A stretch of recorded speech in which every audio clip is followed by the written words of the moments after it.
So with that, I guess we'll pause for questions and see if anyone has any counter arguments or perspectives on that. I think we've got about 10, 15 minutes if my timing is correct.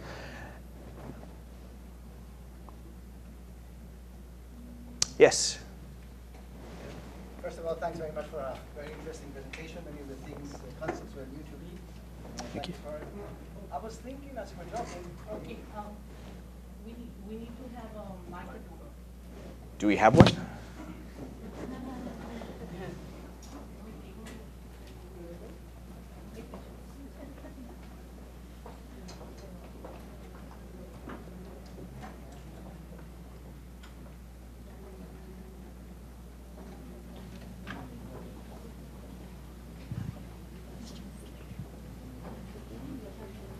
Sorry.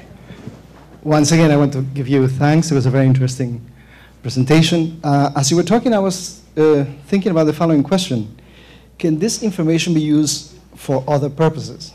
For example, I'm interested in Latin American descent, and I go and look for Lolita Lebron, Lafargue's, ETA, all of those things that are associated to descent in the Caribbean, and then I sign a petition for some Islamic group that wants to build a mosque, and then all of a sudden, all of that information is there, and somebody can make a profile of what could be very genuine intellectual curiosity, and what may happen to me next time I want to take a plane. Yeah. Thank you. Well, that's a very good question. It's like anything else. There's always there's a positive and a negative in any kind of a situation like this. Certainly the American intelligence agencies are beginning to look at exactly that, you know, how to connect information pieces to other information pieces. And I don't know if there's really a clear model on what that will look like, and even on the potential implications that that has on society and what that has on individuals and what that means for individual freedom. But you're absolutely right. That's exactly what could happen. And we haven't built safeguards into the system yet. It's the same thing. I mean, if you look at, you know, if you're sitting in Athens, you know, in early days of Greek democracy forming, and someone comes up with the ludicrous idea that everyone should have a vote, which not everyone did. It was a small group that actually did. But nonetheless, if we were to say everyone has a vote rather than the king decides, or the, you know, the monarchy, whoever decides everything, the leader, it would be similar. Well, look at the injustices. Look at the abuse that that would cause if we were actually to do that. So the key isn't the concept itself. The key is the support systems that you build into it to prevent abuses. Yes. Thank you for a very interesting presentation. Many industries have been changed by technology. For example, the music industry, the music companies are... Many of them don't exist today. You have Apple taking control of that sector. Right. Do you foresee something similar happening in the education industry? And why has it not happened yet? Mm. Well, I guess maybe not something similar.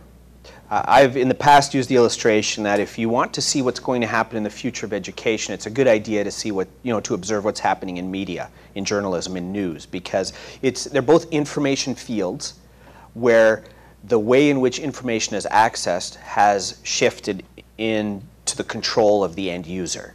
Right? You know, we don't need to read a newspaper. We can read a series of blogs and track the events live as they're happening. Now, education is somewhat different, and education does have a unique place in society. But where I think it gets quite difficult to compare the two is that education is a knowledge-producing system, whereas journalism and news is typically a consumption system, where you have reports such as, you know, the Rockefeller Institute recently published a report where they tied the role of a university in fostering knowledge societies and innovation within knowledge societies. If you look at reports by UNESCO, by OECD, looking at global patterns within university, you see a very significant trend in countries in the world clamoring to get into this knowledge economy thing, whatever it is, because we really don't know. And what's their primary mode of getting there? Through universities and university investment and research investment. You look at King Abdullah University out of Saudi Arabia, you know, a $30 billion initiative, 30 plus billion, and basically realizing that once the oil runs out, you're left with sun and sand and brains. And how are you going to create an economy on that? So they've decided by hiring elite academics from around the world, bringing them to Saudi Arabia, that that's how they're going to get into the knowledge economy. So I think while the process of teaching can certainly follow to some degree, at least the breakdown that we've seen in traditional media, journalism, the knowledge component of the system, I think, the knowledge creation component is going to be much more difficult to duplicate. Now, yes, there are significant presence of for-profit universities, University of Phoenix and Capella and others that are pursuing that end, but by the same account, I don't think they're at this point more than fringe elements. It's the heavy government investment in education that right now preserves its identity.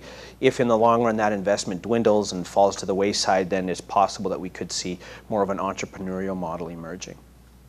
But it's a far bigger question that you can really answer in a short response like this. But it's definitely worth looking at other models of change and seeing which elements apply to education. Now, Rosa, did I start questions too soon?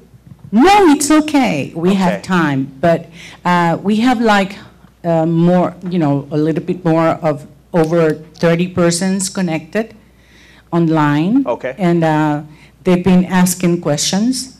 We don't have time to go over all of them, but Santia will read, you know, for you, so we can take like 5 more minutes before going into the groups. Okay. Okay. Okay, the first question comes from Sus Schaff. I don't know if her name is Susan, but she's connected via Ustream and Twitter. And her question is, in terms of creation, sharing, openness, how do you address faculty concerns about intellectual property? Well, here's my view on openness and the value of content and intellectual property. Am I on, or am I just talking to myself? Okay. If it comes from the public purse, still not on? Should I just keep talking? No, it's okay, it's okay. Okay. If it comes from the public purse, it belongs to the public. That's my take on it. So if it comes from a corporate environment or from a private setting, that's different. I recognize then you apply different rules to it. But one of the things that I find quite amusing in a sad jump off a cliff kind of way is look at what happens with a lot of the educational material or content that's produced in society. First of all, the public through NSF or whatever funding agencies you have available funds the research. So the research grants, even in private universities, accessing public research grants. So now the taxpayer are essentially paying for their research to conduct the research. Then they conduct that research. Then in order to get it published, they take, again, grant time, publicly funded, to write up their results. Then they submit it to a journal for review. Journals are, as a rule, run by academic volunteer review, which means then an academic receives the paper on her desk. She now has to take X number of hours, public-funded university hours, to read that paper, synthesize a coherent response, and then send that peer review back. Then that person, again, will have to make any changes to the paper or the results in order to get it published. They'll submit it to a journal, and then an astonishing thing happens, which is the journal, who did virtually nothing in terms of financial input costs to the process, sells that publicly funded research, publicly reviewed research, back to a public university. In my eyes, that's nonsense. So in that regard, I don't have a lot of view of the value of intellectual property from a public research perspective. Again, I recognize private and corporate views are different.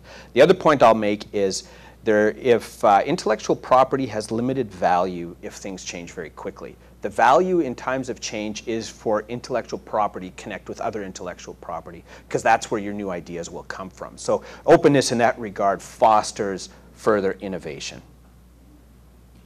Well, we do have another one from Dr. Mario Núñez, also connected via Ustream and Twitter. And he says, is the lecture approach opposed to connectivism? It's a node. right? A lecture would be a node in the same way that a response is a node. So for those of you that were here, I mean, I presented an artifact of how I see the world. So that's not opposed to a connectivist view. And we do have activities planned throughout the day where individuals will share, create, interact, and critique. So I think in that regard, in the collision of ideas and connecting different ideas together, no, I don't think it's opposed. On the other hand, if you take a model that is exclusively one-to-many based, then I think there are some concerns with it. Final point, though, because I love a good lecture. Like, I'll be honest, if I can go listen to someone who's thought through their ideas well and has research to back up their ideas, I enjoy a good lecture. So it's worth noting that we're connecting in our heads while we're in a lecture as well. Ideas we're saying, oh yeah, you know, that connects with this, and wow, that reminds me of this idea which has been, you know, dormant for a while. So I guess short answer is not necessarily does a lecture conflict with connectivist perspectives, but if it's used exclusively and learners aren't allowed to create and to engage, then there's definitely something wrong. And we do have another one, and it says, if society is composed by the mass, you know, the mass, like a bunch of people, do we have to be stuck forever as they do just because they have expectations? Because we have to care about what kind of expectations they have in terms of structure when we were talking about universities. I'm not sure if I'll answer that question, but it might not be the question you actually asked. So I'll try and answer it how I heard it. You know, there is a concern. I mean, first of all, it's worth noting. I can't think of an incident, and again, this is something Johnson emphasized in his book as well. I can't think of an incident where a mass group of people came up with a dominant new idea. There is still a value for individual effort. I tried to emphasize that in the presentation. We need time to reflect, and we need time to think deeply and to pull pieces together. We also need time, though, to take those ideas and bring them into a group setting and connect them with other ideas and interact with other people. So that's also a critical component to it as well. But by and large, I guess the masses shouldn't be an impediment to individual creativity, because masses don't produce innovations. Masses, I think, can help refine ideas. They can help provide different ideas and strengthen ideas. But by themselves, I mean, unless somebody can give me an example, I can't, Wikipedia, I guess, is one example, but then it was created by a group of individuals. Each individual person posted. It's not like 1 million people got together and all decided together to write that one sentence. So we need to preserve the value of the individual.